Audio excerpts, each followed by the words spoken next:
मित्रों, श्री कृष्ण ने कहा कि रोना बंद करो कर्ण, जिंदगी न्याय नहीं करती। इसका मतलब यह नहीं होता कि तुम्हें अधर्म के पथ पर चलने की अनुमति है। महाभारत में कर्ण ने कृष्ण से क्या पूछा? वीडियो का अंत जरूर देखना। कर्ण, जन्म होते ही मेरी माँ ने मुझे त्याग दिया, क्या अवैध संतान होना मेरा दोष था? कर्ण, द्रोणाचार्य ने मुझे युद्ध सिखाने से मना कर दिया, क्योंकि मैं क्षत्रिय पुत्र नहीं था, क्या ये मेरा दोष था? कर्ण, परशुराम जी ने मुझे युद्ध से जुड़ी सारी ही कलाएं और ज्ञान से परिचित तो कराया, लेकिन श्राप दे दिया कि जिस वक्त मुझे इस विद्या की सर्वाधिक आवश्यकता होगी मैं यह सब भूल जाऊंगा, क्योंकि मैं क्षत्रिय नहीं था, क्या ये मेरा दोष था? कर्ण, संजोगवश एक गाय को मेरा बाण लग गया और उसके स्वामी या मालिक ने मुझे श्राप दिया, जबकि मेरा कोई दोष नहीं था। कर्ण, द्रौपदी स्वयंवर में मेरा अपमान किया गया, क्या ये मेरा दोष था?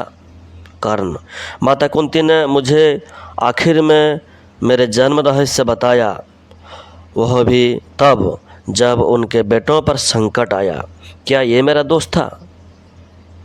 कर्ण, जो कुछ भी मुझे प्राप्त हुआ है दुर्योधन के कारण मिला, क्या ये मेरा दोष था?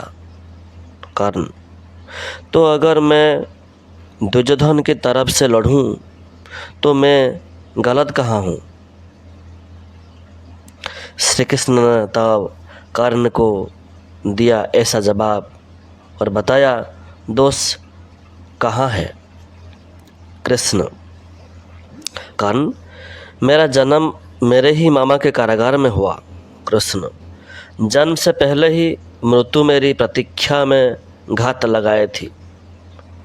कृष्ण, जिस रात मेरा जन्म हुआ था उसी रात को मुझे मेरे माता पिता से दूर कर दिया गया था। कृष्ण, कर्ण, तुम्हारा बचपन खड्ग, रथ, घोड़े, धनुष और बाण की ध्वनि सुनते हुए बीता। मुझे गौशाला, गोबर, ग्वालों के बीच जीना पड़ा और कोई प्राणघातक हमले झेलने पड़े।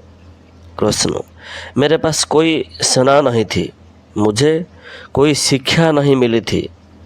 इतना ही नहीं, मुझे तानों और समस्याओं के बीच जीना पड़ा। कर्ण, जब तुम्हारे गुरु तुम्हारे शौर्य और शक्ति पर गर्व कर रहे थे, तब उस उम्र तक मुझे शिक्षा तक नहीं मिली थी। 16 साल का होने पर मुझे ऋषि सांदीपनि के गुरुकुल पहुंचा गया था। कृष्ण, कर्ण, तुमने अपनी पसंद की कन्या से विवाह किया था और मुझे जिस कन्या से प्रेम था वह नहीं मिली और मुझे उनसे विवाह करना पड़ा जिनका चाहत मैं था, अथवा जिन कन्याओं को मैंने असुरों से बचाया था। कृष्ण, मेरे पूरे समाज को यमुना के किनारे से जरासंध के भय से हटना पड़ा और दूर समुद्र के किनारे बसना पड़ा। रण से पलायन के कारण मुझे भीरु तक कहा गया। कृष्ण, यदि दुर्योधन युद्ध जीतता है तो तुम्हें बहुत श्रेय मिलेगा, लेकिन सोचो धर्मराज अगर जीतता है तो मुझे क्या मिलेगा? कृष्ण, मुझे केवल युद्ध और युद्ध से पैदा हुई समस्याओं के लिए दोष ठहराया जाएगा। कृष्ण, एक बात का स्मरण रहे कर्ण, हर किसी को जिंदगी चुनौतियां देती है, जिंदगी किसी के भी साथ न्याय नहीं करती। दुर्योधन ने अन्याय का सामना किया है तो युधिष्ठिर ने भी अन्याय भुगता है, लेकिन सत्य धर्म क्या है यह तुम जानते हो। कर्ण, भले ही आपको जीवन में वह सब कुछ न मिले जिसके आप हकदार हो, या आपके अत्यंत अपमान की जिंदगी जी हो, लेकिन आपको इस बात की छूट नहीं कि इन सब चीज़ों के ना मिलने से आप अधर्म की राह पर चल पड़ें।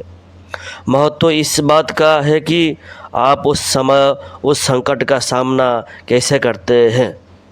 मित्रों, श्री कृष्ण ने कहा कि रोना बंद करो कर्ण, जिंदगी न्याय नहीं करती। इसका मतलब यह नहीं होता कि तुम्हें अधर्म के पथ पर चलने की अनुमति है।